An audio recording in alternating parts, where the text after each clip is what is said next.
Saint Antoine l'Ermite ou Saint Antoine le Grand a été souvent représenté sur les murs des chapelles du comté de Nice.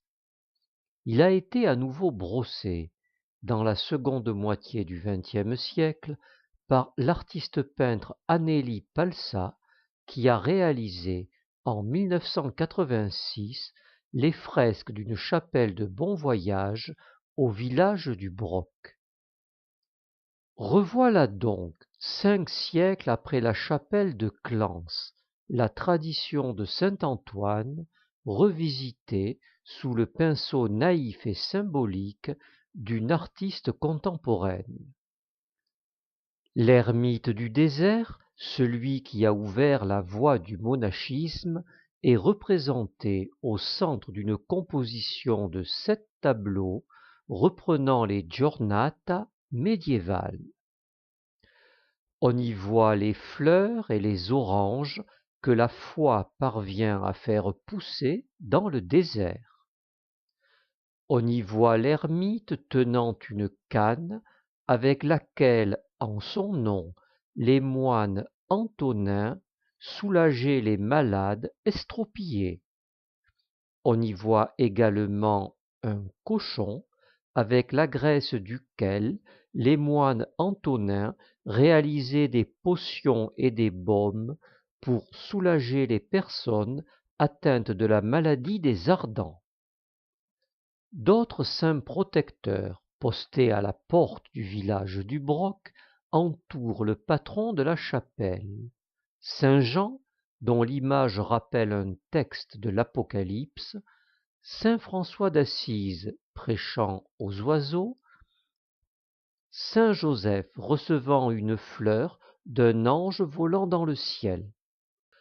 On y voit la Vierge Marie dans son Assomption et des anges si doux qu'ils donnent au lieu une dimension poétique.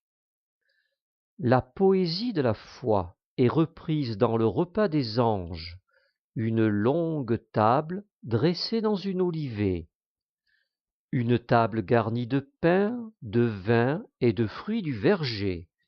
Le village du Broc et les collines dominant le fleuve Var servent d'écrin à ces béatitudes. Heureux les cœurs purs, ils verront Dieu. Heureux ceux qui font œuvre de paix, ils seront appelés fils de Dieu.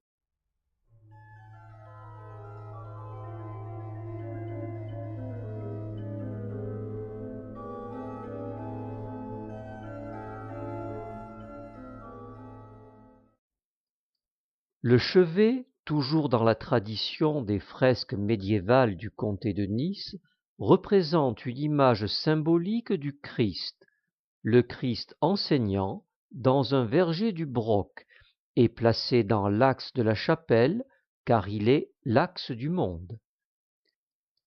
Des oiseaux, après avoir écouté le sermon du Poverolo, sont venus se poser sur un arbre. Pour comprendre cet arbre aux oiseaux, répété 4 fois dans la chapelle, il faut prendre référence chez la peintre. Il a regardé l'arbre nommé centre du monde, cet arbre qui dans sa verticalité touche le ciel, et sur lequel se posent des oiseaux, petits messagers célestes, image de l'âme dans sa jubilation.